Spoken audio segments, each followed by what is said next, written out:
E abbiamo aperto con lo spazzacamino questa bellissima musica, visto che domani arriverà la Befana, perciò spero che ci siano tutti i camini puliti. Avete sentito l'importanza di tenere pulite le canne fumarie, anche i bandi che ci sono per cercare anche di aiutare nelle spese, ma se nessuno li conosce non si arriva da nessuna parte. Ma questo avviene anche per le associazioni di volontariato, di solidarietà. Siamo in tanti e non ci conosciamo. Io penso di essere l'unica trasmissione che va in onda con tante associazioni di solidarietà, di volontariato, conosciamo i presidenti, i volontari, perché è giusto così, dobbiamo conoscerci di più, unire le forze per cercare di aiutare, perché l'obiettivo poi alla fine è di tutti uguale, aiutare chi è in difficoltà. Ne parleremo questa mattina con Mauro Zanin, presidente comitato Cuore d'Arena, tutto attaccato mi raccomando, un'unica parola, che ringrazio, che si occupa anche lui di avvenimenti, di eventi per la solidarietà, e saluto anche da Fara Vicentino Enrico De Bortoli, restauratore e banista. Buongiorno De Bortoli, come va? Ciao. Molto bene, grazie. Mi fa piacere, giovane, bravissimo, l'ho conosciuto anche a Villa Margherita, è stato anche lui.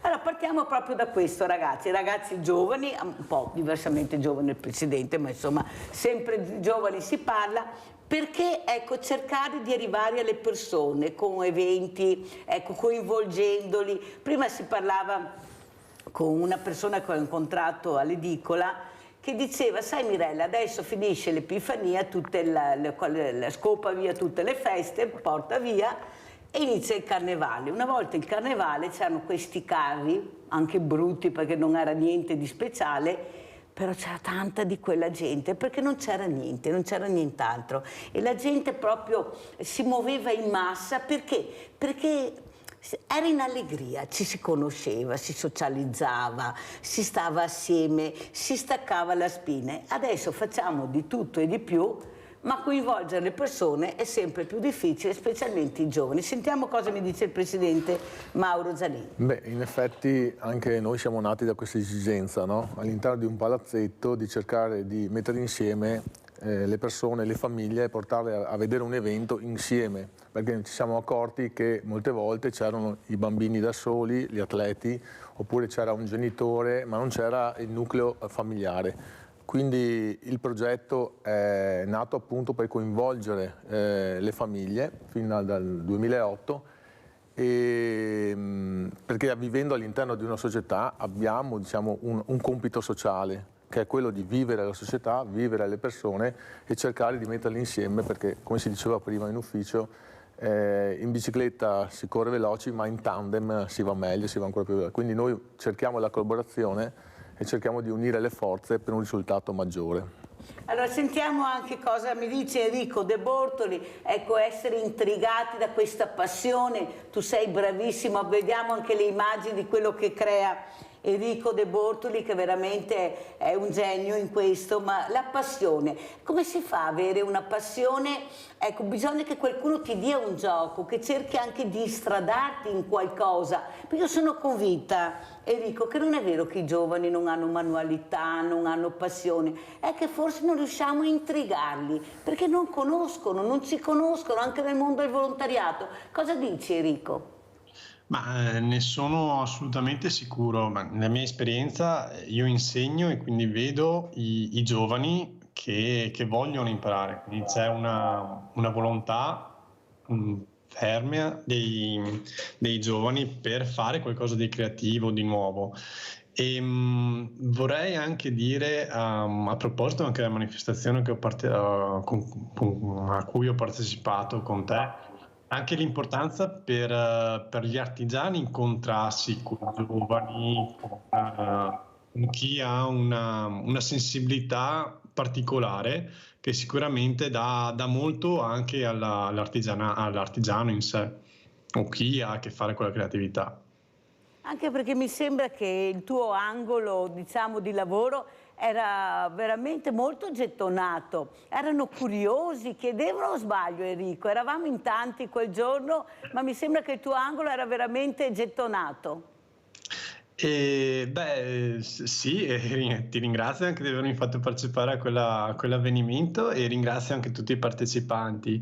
E sì, ma io ne sono assolutamente sicuro. Cioè, chi magari ha alcune difficoltà, che io in realtà chiamerei sensibilità diverse, sono veramente più attenti a certi particolari che un creativo, un artigiano, un artista o altro cerca, quindi trova nelle persone che magari, ecco, non vorrei dire hanno delle difficoltà, hanno delle diversità che le rendono più sensibili ed è proprio quel pubblico che all'artigiano serve, all'artista serve. E quindi sì, insomma, era veramente un bel pubblico e sono felice di aver partecipato a quell'occasione. Qui stiamo vedendo i tuoi bellissimi lavori, ecco quanto impegno e quanta passione e sacrificio, perché forse è questo che non è stato insegnato ai giovani. Io ieri avevo un grossissimo imprenditore che fa le scarpole per la Formula 1, per tutti gli sportivi, è un numero uno nel mondo. E diceva appunto, ma io ho iniziato giovane, ho iniziato che avevo 12-13 anni a imparare, ero intrigato, ma forse non c'erano molte distrazioni. Ecco, il lavoro forse era anche una distrazione una volta, col lavoro riuscivi a staccare la spina e se quel lavoro ti appassionava continuavi a farlo sempre meglio. Cosa ne dici Enrico? Poi sentiamo anche il Presidente. Ne sono assolutamente sicuro. Infatti, uno dei motivi per cui io credo il mio lavoro è importante per me è perché è il mezzo che uso per esprimermi. E quindi ne sono sicuro nel momento in cui una persona trova nel lavoro, quindi nella cosa che fa. Ormai si può dire 12 ore al giorno perché siamo abbastanza presi tutti quanti dal lavoro, trova nel lavoro un modo per esprimersi, ecco, è un bel obiettivo, è un bel risultato da poter raggiungere. Lo sai Enrico che io queste persone che tu hai anche visto a Villa Margherita Inclusiva le chiamo diversamente agili perché per me si muovono solo in maniera diversa, ma sono delle persone, come hai detto tu, eccezionali, di una sensibilità e anche di un'attenzione unica che forse molte di normodotati non hanno. Ecco, forse dobbiamo puntare proprio su questo. Abbiamo in linea Rinaldo da Venezia. Ciao Rinaldo. Ciao Mirella e buongiorno ai tuoi ospiti. Vedo con piacere Enrico perché vedo che gli mette tutta la buona volontà in più ed è una persona che è appassionata di quello che fa. E viene a riparare perché è banisti che ne pochi in giro. Mi sa una cosa che voglio dire. Mi conosco Abate che è il scultore del legno Franca Mostre, lo conosco da molti anni. Adesso era 85. Comunque, quello che io dico a io, dovrei farlo nelle scuole, dovrebbe essere una forma didattica, insegnargli tutti che si avvicinarsi a queste robe qua, non i telefonini, a queste persone qua che gli dà entusiasmo, gli insegna a conoscere strumenti per fare quello che fa. Questa è una bella roba da portare avanti. Non sarà remunerativa o non sarà, però i fiori piccoli, e si incanta a vedere queste persone, un personaggio che lavora con le mani, che produce un tocco di legno e fa una roba bella del secondo il suo estero e quello che sente dentro lui, perché è la grande forza roba, e la butta fuori lavorando il legno. È meglio queste robe qua per insegnargli i tutei. E i tutei non devono correre psicologi, devono persone come questo signor qua. E impara da stare al mondo, impara a vivere, appassionarsi alle robe, quello che lo fa anche nella vita. Non mi pare che sia così difficile. A scuola una volta mi imparava le donne a cucere, a cucito, che roba era. Agli altri fiori non mi ricordo perché ho passato tanti anni, ma mi insegnava qualche cosa. Andavamo a ginnastica e mi portava a vedere i musei quando ero a Venezia. Tutti i musei, mi portava tante cose da fare. E siamo cresciuti e siamo imparati da queste robe. Non avevamo niente, però eravamo felici di avere un museo. Ne pareva di andare in America. E ora, persone come questo qua, facevi un capannone, mettevo su una scuola, parleo, va bene. E alza i fiori, vada a vederlo, si vedrà che i fiori, torna volentieri a scuola il giorno Dio, anche lì è una roba da dentro dei ore che vuoi scoprire. Caro Enrico, ti saluto, bravo, va avanti pare per strada, che ti dà viso da brava persona e ti vedrà che ti darà tante soddisfazioni. Ciao e buongiorno a tutti. Grazie, grazie. Allora sentiamo anche cosa ne pensa il presidente Mauro Giannin, come commenta questa telefonata e quello che ha detto Enrico. Beh, complimenti per l'impegno e per il lavoro, perché fare l'ebanista, insomma, non è cosa di tutti i giorni. 2 cose veloci. Passione in qualsiasi cosa che si va a fare, questo me lo dice sempre mio papà che ha 86 anni, quindi... Che salutiamo anche. Che salutiamo, che tra l'altro ha compiuto gli anni qua a dicembre. E che sia lavoro, che sia volontariato, la passione ti fa comunque superare tutto e ti fa fare quel salto di qualità, perché ci vuole comunque sacrificio e la passione che c'è dentro ti porta a raggiungere i tuoi obiettivi sicuramente. Senza passione meglio non iniziare nessun percorso, perché va a finire insomma non come dovrebbe. L'altra cosa importante secondo me è che nella diversità si cresce. Il discorso che faceva prima è appunto questo, quindi conoscere gli altri, il diverso è un qualcosa che non ci deve far paura, anzi, ma che ci porta a confrontarci. Ultimo pensiero riguarda i giovani. Io ho una figlia di 23 anni e anch'io ho il luogo comune di dire i giovani oggi sono così, i giovani... No, non tutti i giovani sono così.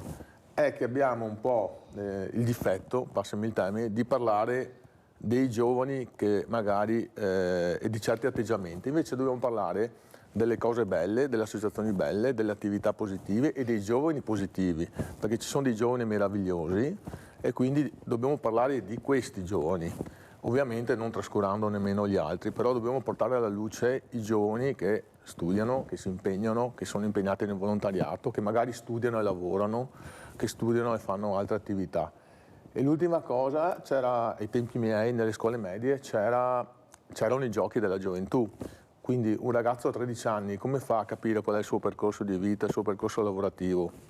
È piccolino, quindi come nello sport c'erano i giochi della gioventù dove uno poteva provare i vari sport e poi capire quello che poteva piacergli di più, bisognerebbe farli capire, farli provare, farli vedere le attività lavorative che ci sono e magari si appassionano a queste attività manuali che magari non conoscono. E invece dentro di loro magari hanno questa possibilità. È vero quello che dici, però è anche vero che si tenta di fare questo, però se la scuola non li coinvolge, perché secondo me è una squadra, la scuola, la famiglia, soprattutto anche la famiglia, perché la scuola deve fare la sua parte, ma la deve fare anche la famiglia la sua parte, i genitori dovrebbero accompagnare in questi percorsi questi ragazzi se ci sono delle iniziative che li coinvolgono. Invece non riescono a fare questo, perché? Perché qui diciamo sempre abbiamo il profondo sud ma abbiamo il profondo nord, molto chiusi, questi ragazzi che non si fidano più del mondo del volontariato. Dov'è che li trovi principalmente? Li trovi nel mondo degli animali, li trovi nell'ambiente perché si fidano, il resto non si fidano perché non ci conoscono. Andiamo in classe, leggiamo la lezioncina che dura mezz'oretta, 40 minuti e poi alla fine abbiamo risolto il problema. Cosa dici Enrico? Sono d'accordo, il problema è che non si conoscono le associazioni di volontariato, è grave, secondo me. Io ad esempio sono partito dal volontariato, cioè ovviamente quando ero più giovane e poi per motivi di lavoro e perché ho girato molto ho dovuto abbandonarlo, però prima ho fatto gli scout, poi ho fatto volontario nella Caritas ed è il luogo in cui ho capito veramente cos'è importante raggiungere, al di là del vivere, della ricchezza monetaria o altro. Quello che è importante lo impari facendo volontariato ed è secondo me molto importante che le associazioni di volontariato e le scuole entrino, le scuole professionali intendo, entrino nelle scuole superiori, medie, per presentare cosa fanno e in più secondo me far capire cos'è veramente importante.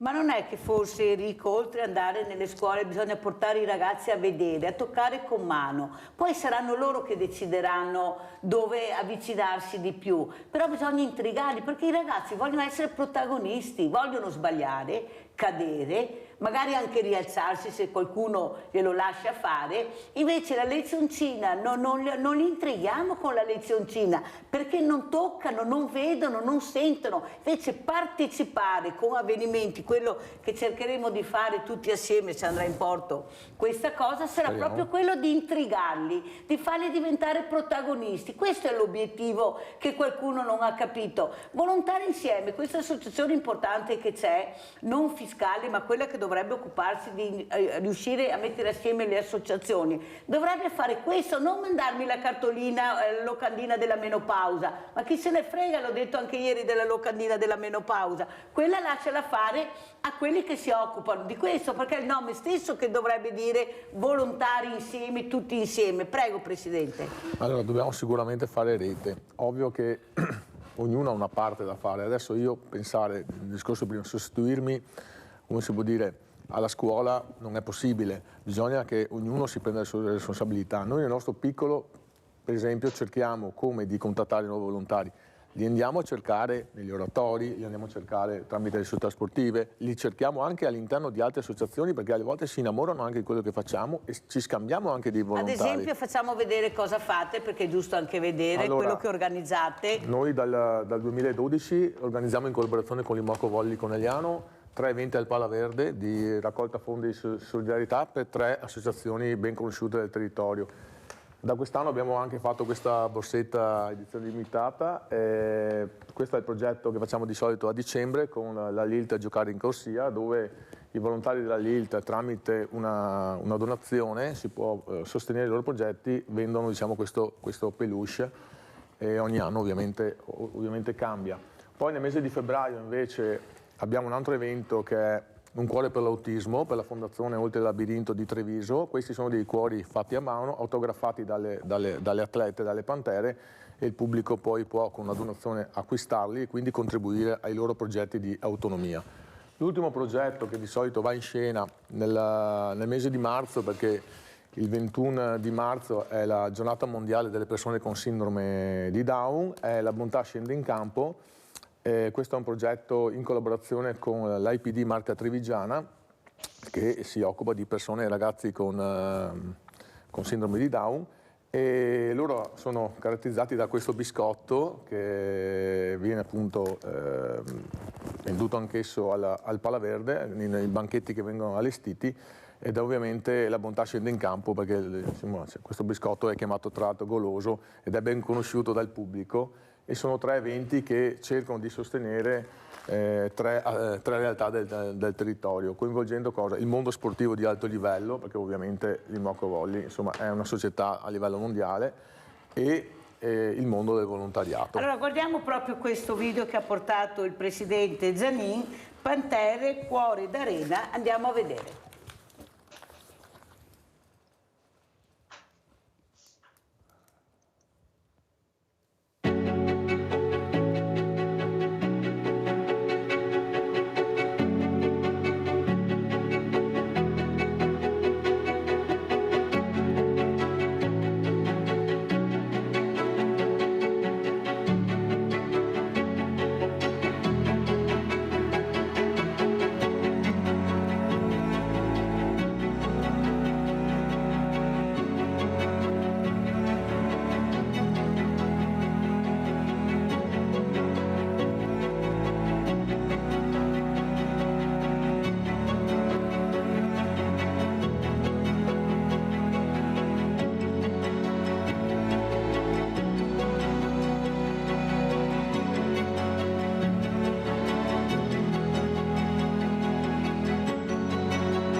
Periodo di pandemia, abbiamo visto la mascherina. Ecco, cosa ha comportato questo fermi tutti, non ci si muove più? Allora, non è stato facile gestire quel periodo. Noi, fortunatamente per noi, ci siamo un po' salvati dalla situazione, nel senso che abbiamo comunque continuato a portare avanti quelle attività che si poteva comunque mettere ancora in campo. Ovvio che non è stato facile tenere unito il gruppo, dare delle motivazioni anche ai volontari. Ci siamo ritrovati tramite le varie piattaforme tecnologiche, però effettivamente non potersi vedere, non potersi guardare negli occhi è stata una sensazione nuova, e speriamo di non ripetere, però è stato qualcosa che ci ha fatto apprezzare, no? Veramente quello che è la possibilità di stare insieme e di creare qualcosa insieme. Di vivere la vita, la giornata, l'associazione, la società.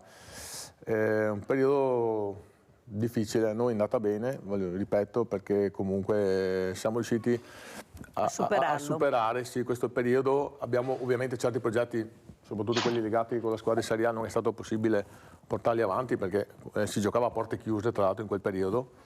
Altri progetti invece siamo riusciti, come la borsa di studio che si è visto nel filmato, a continuarli, e quindi questo ci ha traghettato, insomma, al di fuori di questo periodo abbastanza cupo. E turbolento anche. Allora, quello però, Presidente, volevo sentire anche cosa ne pensa poi Enrico De Bortoli, e poi entrerà, saluteremo anche Alessandro Povellato, che è un volontario di Cuore d'Arena e altro. Mi sembra però, Presidente, che noi durante l'anno dovremmo non chiedere soldi alle persone, ma farci conoscere in maniera diversa. Tanto mettendoci assieme, perché come abbiamo sentito anche da Enrico De Bortoli, non vi conosciamo, non ci conoscono. Secondo, perché mi sembra che ormai stiamo chiedendo un po' troppo, perché siamo in tanti e tutti chiedono. E la cena, e la festa, e il banchetto, e il 5 per 1000, e vai. Cioè, queste persone, in un momento delicato come sta attraversando il nostro paese, anche il nostro territorio, l'ex famoso ricco nord-est non c'è più, purtroppo, perché io ho artigiani, ho industriali, ho di tutto e di più. Ecco, forse dovremmo far capire, oltre alle manifestazioni che vengono fatte, di dare in certi periodi dell'anno, con degli eventi, proprio il modo di conoscersi, chi fa cosa, perché sennò se tutti fanno tutto, alla fine le persone non riescono più a capire e vanno in stato confusionale. Prima perché hanno pochi soldi per partecipare, perciò non si avvicinano anche i banchi. Questi me l'hanno detto anche delle associazioni, che hanno detto un calo terribile nelle vendite anche quest'anno. Io confermo E secondo, perché... Cioè forse il nostro obiettivo, oltre a fare quello che si fa, anche farci conoscere, perché è inutile che poi siamo in tanti, cosa dici Enrico, e troviamo l'anziana morta a casa perché non sa che ci siamo, oppure noi non sappiamo che esiste lei perché la burocrazia, la privacy ci impedisce di saperlo. Allora me ne frega di essere in 7000 se poi l'obiettivo non lo raggiungo, che è quello di aiutare. Cosa ne pensi Enrico? Sono d'accordo, è importante farsi conoscere e secondo me hai toccato anche una cosa molto, molto importante. Cioè, secondo me dobbiamo un po' tralasciare anche il chiedere i soldi, ma piuttosto, come dicevo prima, cosa un'associazione di volontariato può fare per te e quanto puoi migliorare, cambiare, trovare dei nuovi obiettivi appoggiandoti a un'associazione del volontariato, perché spesso si pensa che è il volontario a dare qualcosa, ma forse è proprio chi si aiuta che dà qualcosa a te. E questo è importante, secondo me, farlo capire, e bisogna far rete, assolutamente, bisogna fare qualcosa per far conoscere appunto l'associazione di volontariato, ma bisogna anche far capire cosa possono fare per te. Allora andiamo a vedere invece cosa ha fatto ieri, come tutti gli anni, il Banco Solidale dei Veneti Scacciati dalla crisi, perché è arrivata la Befana anche quest'anno al Banco Solidale. Andiamo a vedere. Oggi stiamo preparando e distribuendo i regali per la Befana. Anche qui al Banco Solidale dei Veneti Schiacciati dalla Crisi sono arrivati i regali per tutti i bambini e quest'anno c'è anche una sorpresa perché c'è un regalo anche per le mamme e per i papà, perché abbiamo preparato un nostro, diciamo, amico benefattore, ci ha regalato delle cose nuove che noi distribuiamo a seconda del numero dei membri della famiglia. Abbiamo anche delle biciclette qua che mettiamo in nota a seconda dei desideri delle persone, li mettiamo in nota e poi la Mirella deciderà a chi darle a seconda del tempo in cui si sono messi in nota. Qui abbiamo giochi per ogni età dei bambini, per i bambini piccoli naturalmente, e dopo abbiamo dei bei pigiami, delle belle maglie, dei calzetti, delle camicie da notte, abbiamo delle maglie, abbiamo dei maglioni, abbiamo della biancheria, poi cosa c'è? Qualcosa di sfizioso e poi abbiamo qui già pronta la scopa della Befana che fra un po' arriva e porta i dolci. Poi qua abbiamo delle sciarpe sempre per le mamme o per gli adulti, abbiamo delle belle sciarpe, tutte cose nuove, e poi qua abbiamo dei maglioncini per i bambini a seconda dell'età. Abbiamo poi delle pantofoline, abbiamo calzettini, abbiamo scarpine, abbiamo calze. La ditta Galletti di Villorba ci ha regalato tutte queste cose nuove e noi lo ringraziamo vivamente a nome di tutti i nostri amici che vengono a trovarci ogni mercoledì. Buongiorno! È arrivata la Befana! È arrivata la Befana ai Veneti Schiacciati dalla Crisi per aiutare tutti i bambini. Diamo qualche dolcetto, qualche giochetto e anche qualcosa di abbigliamento anche per le mamme. Oh brava, vieni, accomodati. Vediamo se arriva qualche bambino. Che sarai stanca, Devo ancora partire, parto dopo domani. Va bene. Allora, è arrivata la Befana qui al Banco Solidale dei Veneti Schiacciati dalla Crisi e ha portato tanti doni per i bambini, ma quest'anno abbiamo anche la sorpresa che hanno portato dei regali per le mamme, per le famiglie. Allora, un nostro, diciamo così, amico ha regalato al banco della merce, quindi abbiamo dei merce nuova, abbiamo dei pigiami, abbiamo delle pappucce, delle sciarpe, guarda la Befana quante cose sa.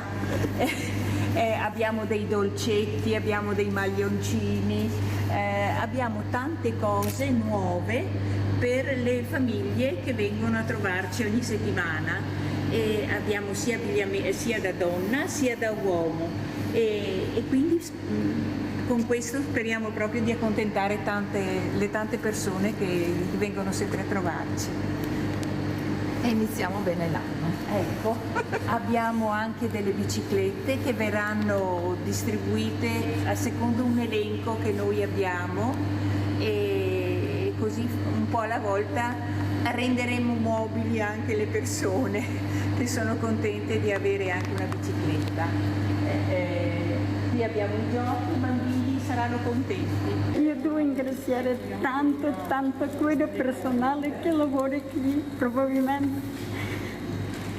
Signora, mi ringrazio tanto che fate tanto per l'Ucraina, anche voi tutti, signora Marzia, Anna, anche signora Gabriele. Prego, grazie mille per quello che mi ha dato per me e per la mia famiglia. E tenuto tutto l'anno, tutti e 2 anni anche, tenetevi sempre, datemi tutto quello che io chiedo, anche di più. Io voglio tanto bene, buon nuovo anno. Allora, grazie, guarda, ti abbraccio veramente. Coraggio, coraggio, finirà anche questa perché la guerra... Quanto finisce, basta se abbiamo pace, io voglio tranquillo perché i miei 70 anni, io voglio vivere tranquillo in pace. Ecco, noi ti facciamo gli auguri per te, per la tua famiglia e anche per l'Ucraina, che venga la pace. Ringraziamo tutti quelli che ci hanno aiutato e ci aiuteranno durante l'anno e diciamo buona Befana a tutti. Allora, questa persona che avete visto, e ringrazio tutti i volontari del Banco Solidale, ma soprattutto anche la Befana, ma soprattutto per farvi capire, quando io vi racconto le storie, che non posso far vedere sempre per una questione anche di rispetto di queste persone, invece questa donna, questa nonna, questa mamma, ha voluto proprio ieri ringraziare, ma non solo il Banco Solidale, perché nel Banco Solidale ci siete voi, c'è questa grande famiglia di Rete Veneta, di Sveglia Veneti, che mi dà la possibilità di fare questo. Ed è tutto gratuito, ed è quello che in questo momento io mi sento di dire e di fare, perché è quello che hanno bisogno tante persone, non hanno un centesimo in tasca, sono anche persone al di sopra di ogni sospetto, perché hanno perso il lavoro ambedue i genitori, sono bambini da crescere, da mandare a scuola, da vestire, ecco, soprattutto da dare anche farmacia per i bambini, che abbiamo fatto la raccolta, che vi ringrazio, con tantissimi prodotti che non riescono sino a fare questo, a prendere anche i prodotti, ad esempio la tachipirina, quando gliel'abbiamo data è come avessimo dato chissà cosa. Perciò forse, Presidente, sono questi i gesti che dobbiamo fare. Allora, come ci saluti e poi facciamo entrare il volontario? Vi saluto ringraziandovi ovviamente, sarà un 2024 credo con tanto lavoro da fare. Prima parlando di questa signora ucraina, questa situazione mondiale non fa ben sperare, speriamo, perché prima di chiudere la guerra se ne apre già un'altra e quindi questa poi diventa una crisi che non è più nazionale ma ormai è appunto mondiale. Andiamo avanti, lavoriamo, non molliamo mai, abbiamo degli obiettivi tutti quanti importanti, dei compiti anche in questa società. Dobbiamo continuare e non demordere mai, questo è l'augurio, e cercare di aiutarci, perché alla fine, come dicevo prima, in bicicletta si va veloci ma in tandem si va meglio. Bisogna fare squadra. Si va meglio. Allora andiamo a vedere adesso, e così entra l'altro ospite, Villa Margherita Inclusiva, proprio con Enrico De Bortoli, restauratore. Andiamo a vedere.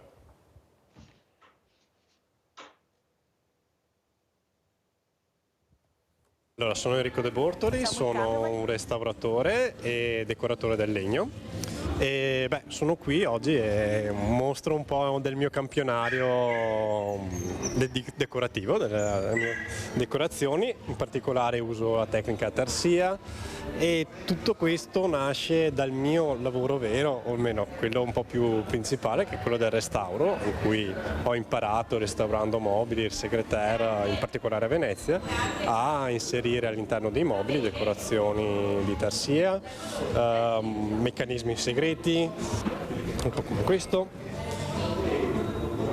che sono un po' entrati non sono più così comuni, però mi piacerebbe insomma tornassero in voga. Questo è il legno di rovere, tutto legno a massello. Uso diverse essenze, in particolare quelle nostrane, quindi molto rovere, molto tiglio, noce, frassino, gelso, un po' di tutto. Uso i colori del legno per decorare, insomma. Questo sì, è un piccolo tavolo lavoro in cui adesso sto facendo delle tarsie a toppo, che consiste in creare dei piccoli panetti con legni, diverse essenze di legno, e poi tagliandole si formano i quadratini che andranno a formare la decorazione finale. Io attualmente abito a Thiene, però il mio laboratorio è a Trevignano, vicino a Montebelluno. Allora, saluto anche un altro appunto volontario di Cuore d'Arena, che è appunto Alessandro Povellato, e poi sentiamo, vedendo queste immagini e vedendo anche Enrico De Bortoli, questo uomo, giovane uomo che con questa passione, cosa ti viene da dire tu da volontario? Che c'è da fare, c'è tanto da fare, quello sì. ed è bello comunque avere visibilità per poter manifestare anche le cose belle, non solo le cose brutte, perché spesso ci si concentra solo su quello, perché fa notizia, perché forse anche il desiderio fa audience. Bisognerebbe fare un cambio di tendenza, magari ecco anche l'augurio, visto che è appena iniziato l'anno, è questo, che quest'anno riusciamo a fare vedere più cose belle che cose brutte. Ma come mai si fa così fatica a coinvolgere i giovani, secondo te? Perché ho sentito anche da Ivo durante la raccolta alimentare che abbiamo fatto proprio assieme, c'è questa difficoltà, fanno fatica ad avvicinarsi, più i maschietti che le femminucce, devo dire. Prego. Ma probabilmente perché non gli diamo fiducia anche ai giovani, o non gli diamo anche l'occasione. Poi appunto il lavoro manuale, soprattutto il fare, è visto come qualcosa che li toglie dalla fatica, qualcosa che li toglie anche dalla loro zona di comfort. È più facile stare dietro a qualcosa di virtuale che basta schiacciare qualche tasto che prendere in mano un cacciavite e svitare una vite, per esempio. Però per mia esperienza io ho anche 2 bambini, 2 ragazzi, una ragazza di 12 anni e un ragazzo di 16. Penso che se gli dai spazio ti danno soddisfazioni enormi effettivamente e sono capaci di fare cose bellissime. Come mai, secondo te, Alessandro, molti genitori dicono che fatica fare il genitore? È una fatica enorme. È proprio così fatica fare il genitore? Beh sì, penso, allora qui mi metto invece dalla parte anche di figlio però, e quello che cerco di fare invece come genitore è che dobbiamo riconoscere l'altra persona come una persona, non mio figlio, ma come qualcuno che è uomo, che è donna e diventerà uomo e donna, e quello che possiamo fargli è aiutarli ad esprimersi. Nei giovani penso che sia questa la cosa fondamentale come genitori. Hai iniziato, oppure i tuoi ragazzi ti hanno chiesto di fare volontariato?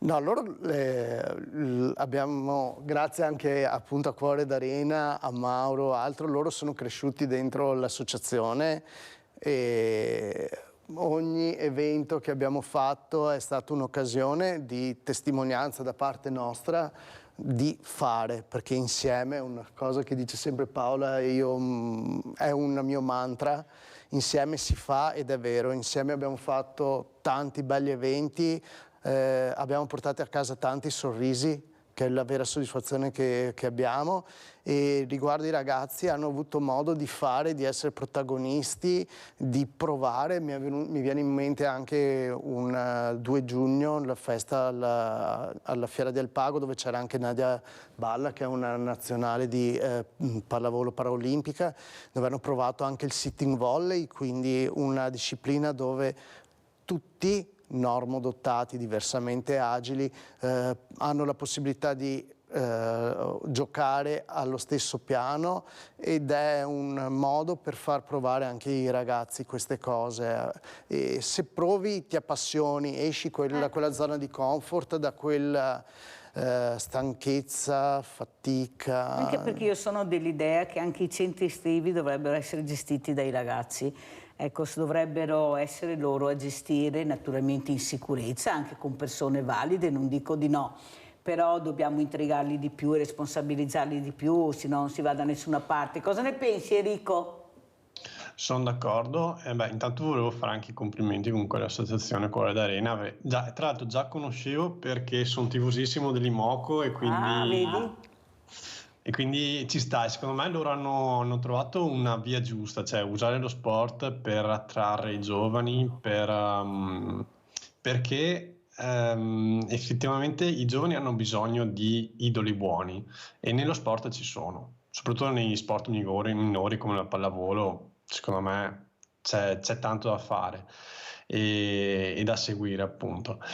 E quindi sì, penso che i giovani siano un tesoro, bisogna cambiare il modo in cui li si guarda. Non sono un problema, ma sono una risorsa. Basta solo trovare la chiave giusta per appassionarli. Può essere lo sport, possono essere i musei, dove possono vedere le stesse cose con cui mi sono appassionato io a questo lavoro. Quindi sì, bisogna far rete in tutto ciò che riguarda associazionismo, volontariato e io direi anche cultura, perché nella cultura c'è veramente tanto. E se posso essere un esempio, la cultura, i musei, la scuola di restauro mi ha salvato, mi ha dato la giusta direzione. Hai fatto bene a dirlo. Allora io devo salutarvi perché devo assolutamente andare in pubblicità. Saluto Mauro Zanin, che era il presidente comitato Cuore d'Arena, saluto Enrico De Bortoli, restauratore e banista, e saluto anche Alessandro Povellato, volontario di Cuore d'Arena. Pubblicità e grazie. Grazie.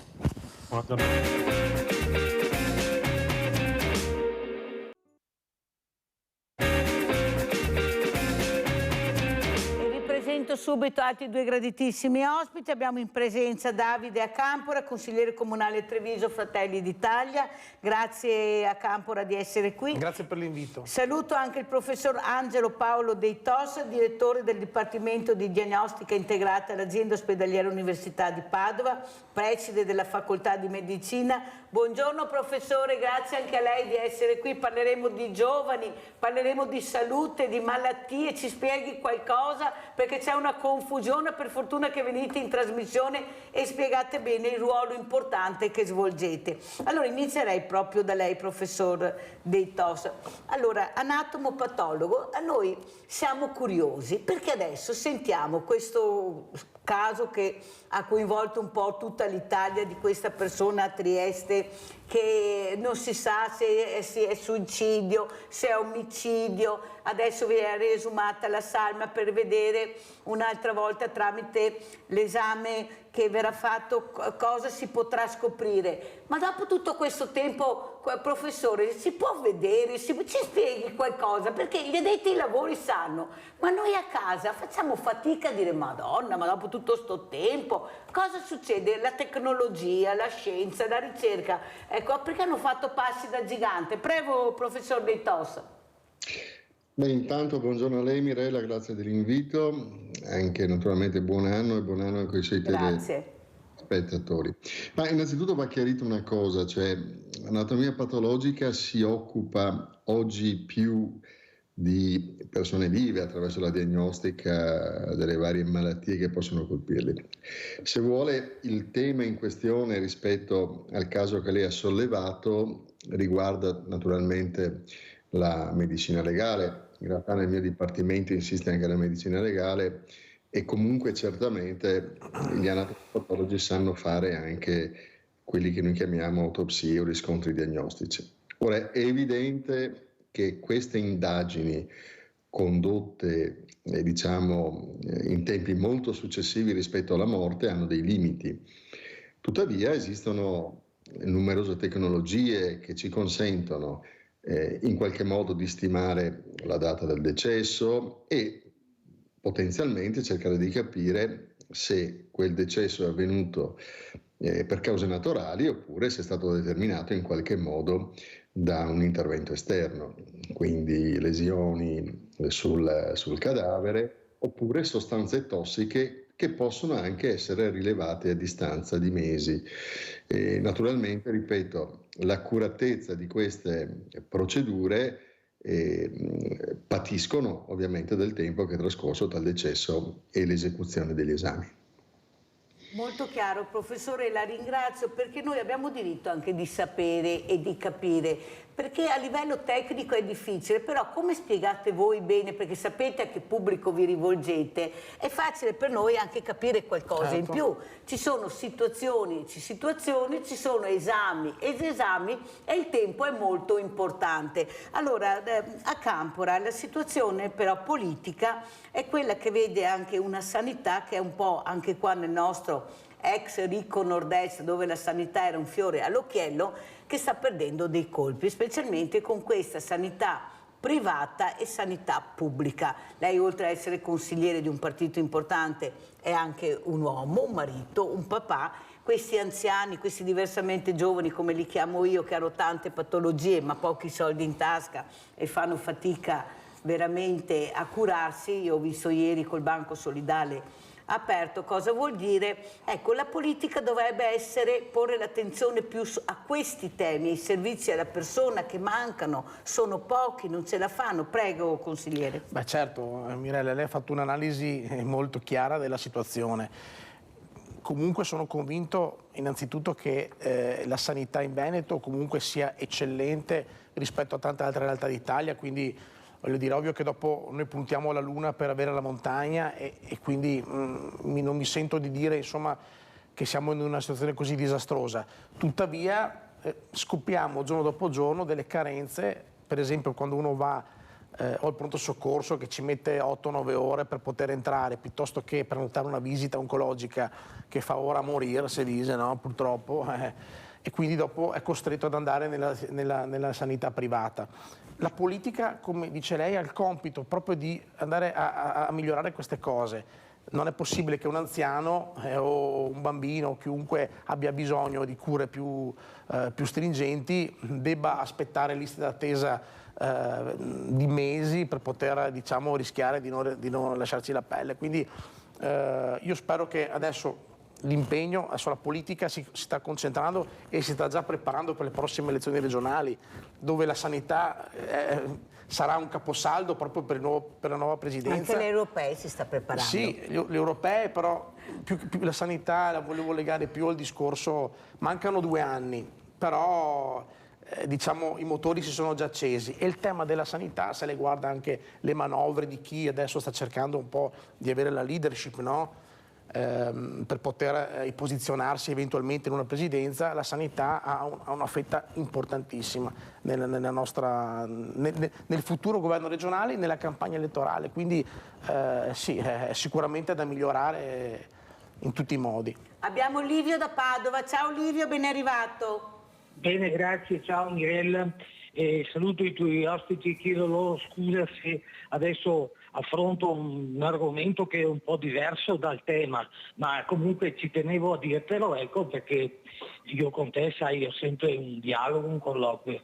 E tu parlavi tempo fa diverse volte dei sindaci. Adesso i sindaci sono pagati tantissimo, hanno avuto delle rivalutazioni di stipendio addirittura del 100% per le città metropolitane, e anche i sindaci che hanno un numero di abitanti di 10.000, 3.000 abitanti, 5.000 eccetera, hanno avuto anche quelli una rivalutazione del 70%, perciò adesso non è che i sindaci prendano poco, prendono abbastanza, molto abbastanza, insomma, ecco volevo solo, ho letto ieri nel giornale, in tutti i giornali, che questa rivalutazione fatta ancora dal governo Monti, cioè non Draghi, che hanno avuto questa rivalutazione importante. Ecco, ci tenevo a dirti questo. E poi un'altra cosa volevo sottolineare come cittadino.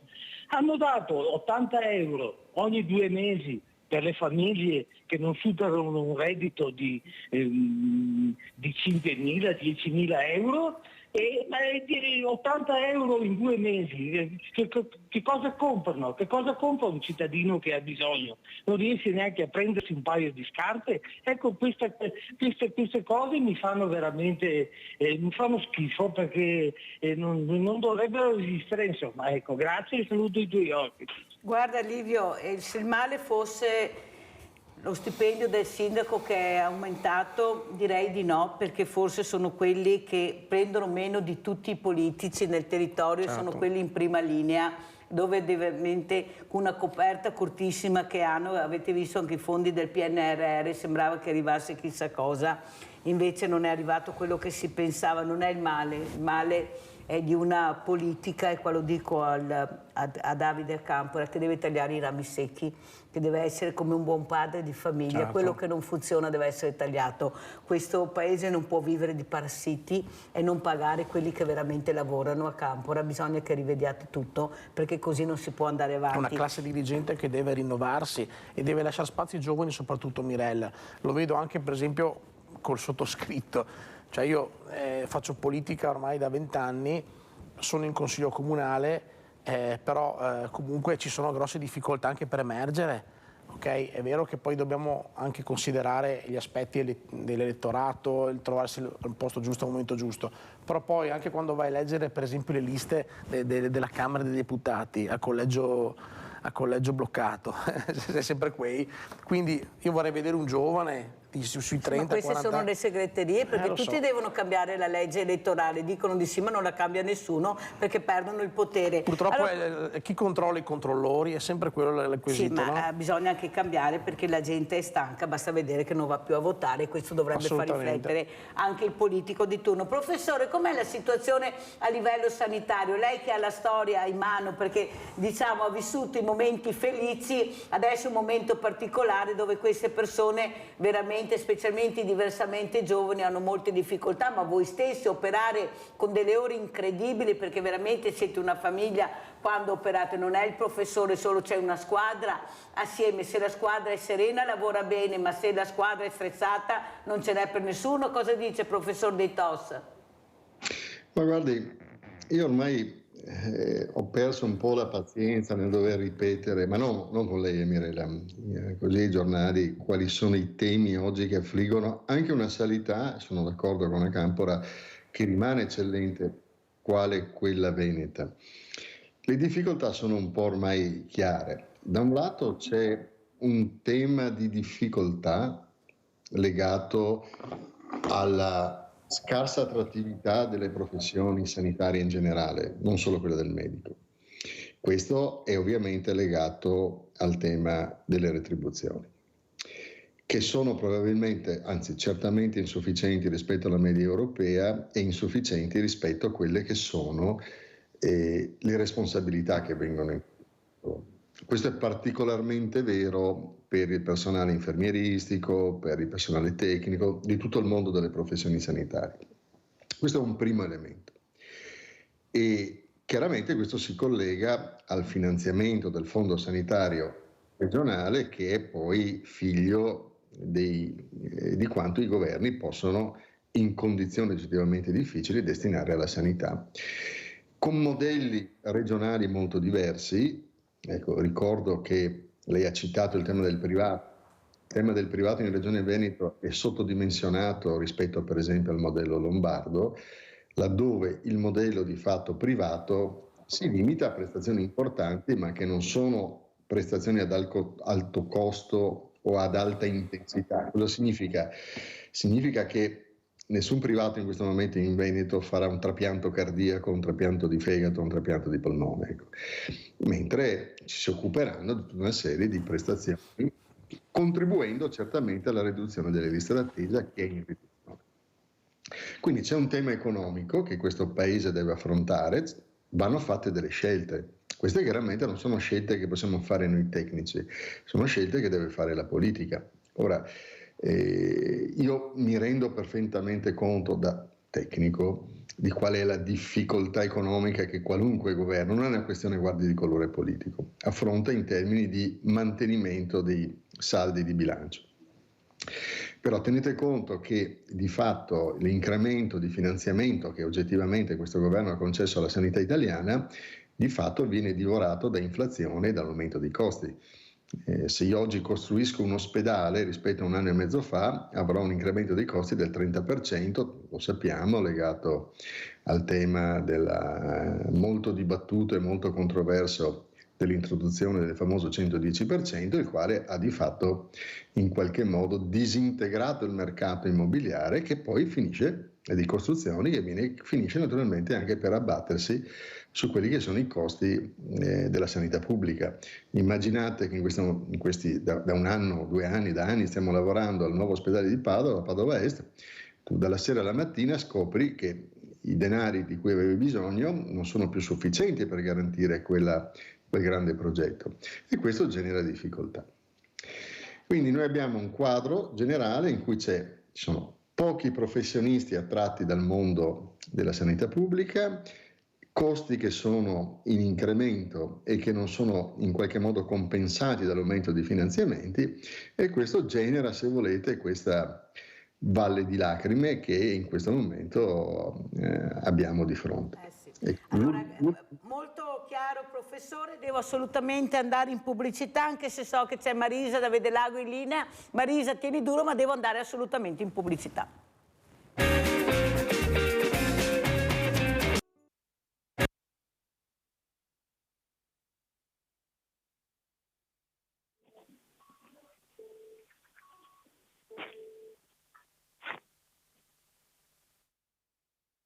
Era il telefono. Allora, a Campora, come commenta le parole molto importanti che ha detto il professor Angelo Paolo Dei Tos?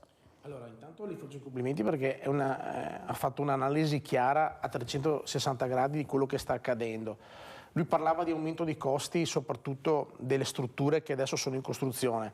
È chiaro, l'aumento delle materie prime, che a dicembre 2021 costavano 10 e a febbraio con la guerra in Ucraina, all'inizio della guerra in Ucraina, sono più che triplicate. Quindi l'analisi è completa e fa capire come appunto la pubblica amministrazione e gli stanziamenti che erano stati fatti ante guerra, ante scoppio di questi costi, non sono più in grado. Anche lo stesso PNRR ha dovuto riadattarsi a certe questioni, se no non facevi niente. Fermo a Campora perché è arrivata Marisa, sì. Se no mi cade la linea da Vedelago e non posso. Vai Marisa.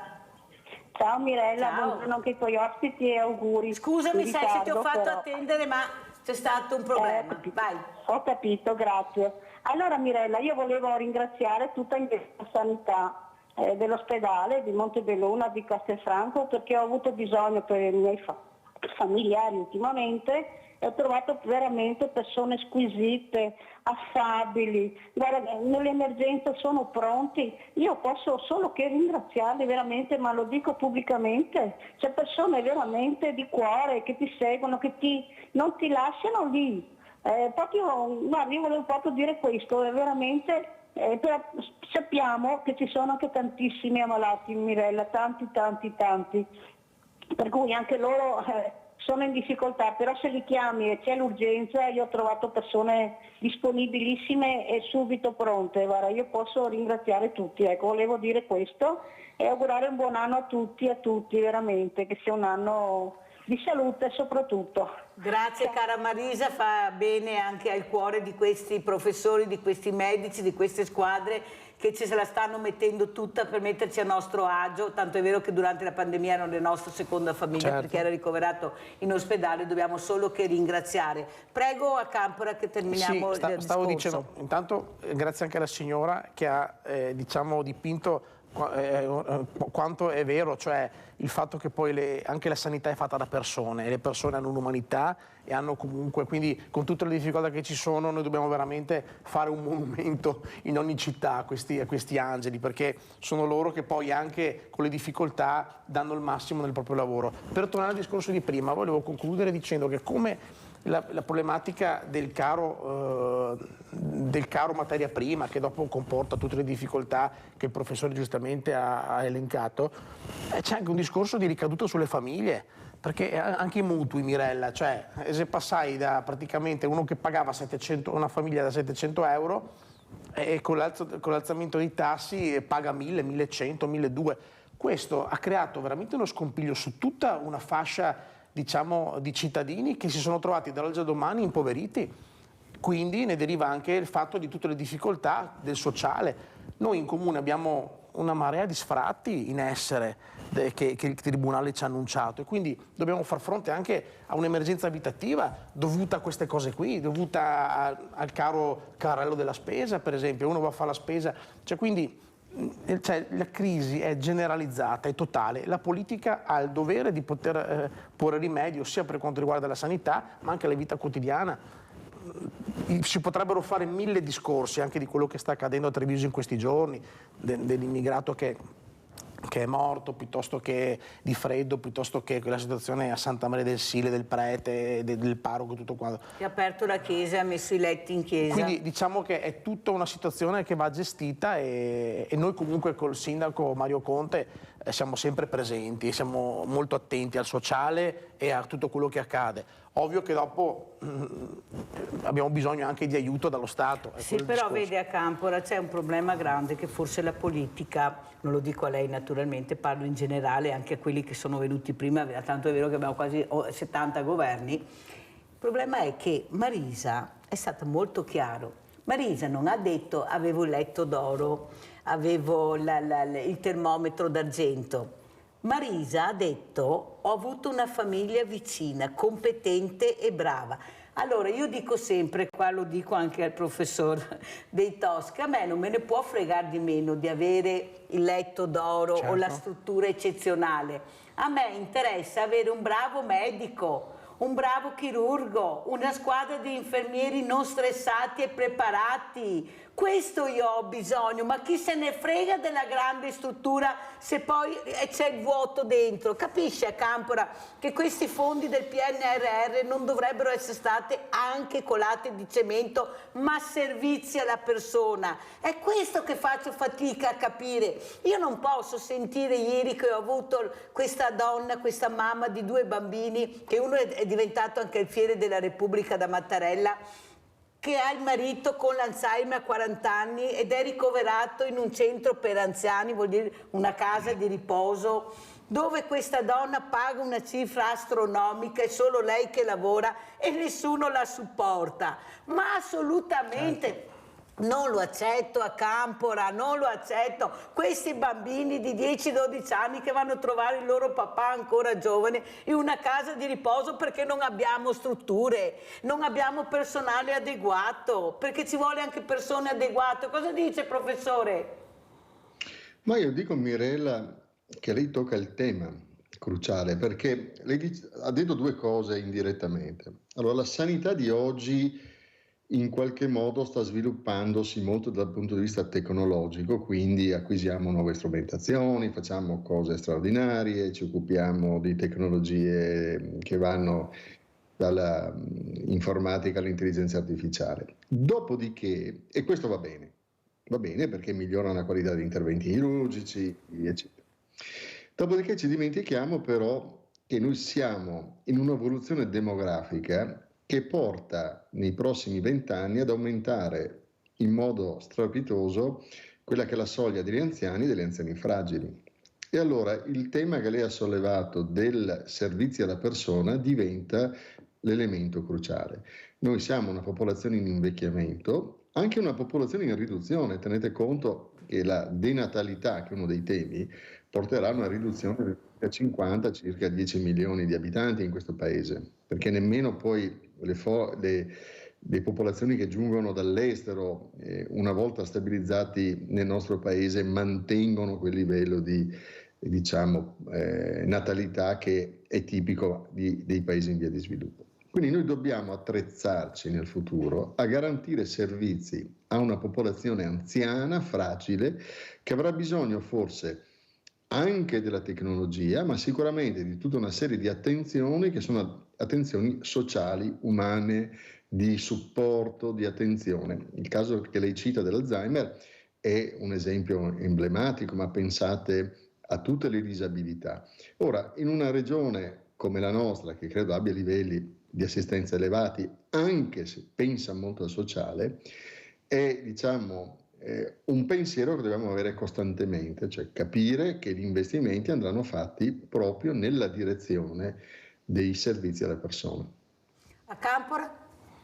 È sicuramente un'analisi sempre impeccabile. La politica, come dicevo, ha il dovere di convogliare investimenti su questo. Per esempio, parlo del nostro comune di Treviso. Noi abbiamo fatto grossi sacrifici, Mirella, perché ci siamo trovati anche noi le bollette aumentate dei nostri uffici, riscaldamento, l'Enel. Noi abbiamo sforato di 5-6 milioni di euro, come ridere, con questo disavanzo, diciamo, di richiesta appunto di fondi per far fronte agli aumenti. E noi abbiamo detto prima il sociale, prima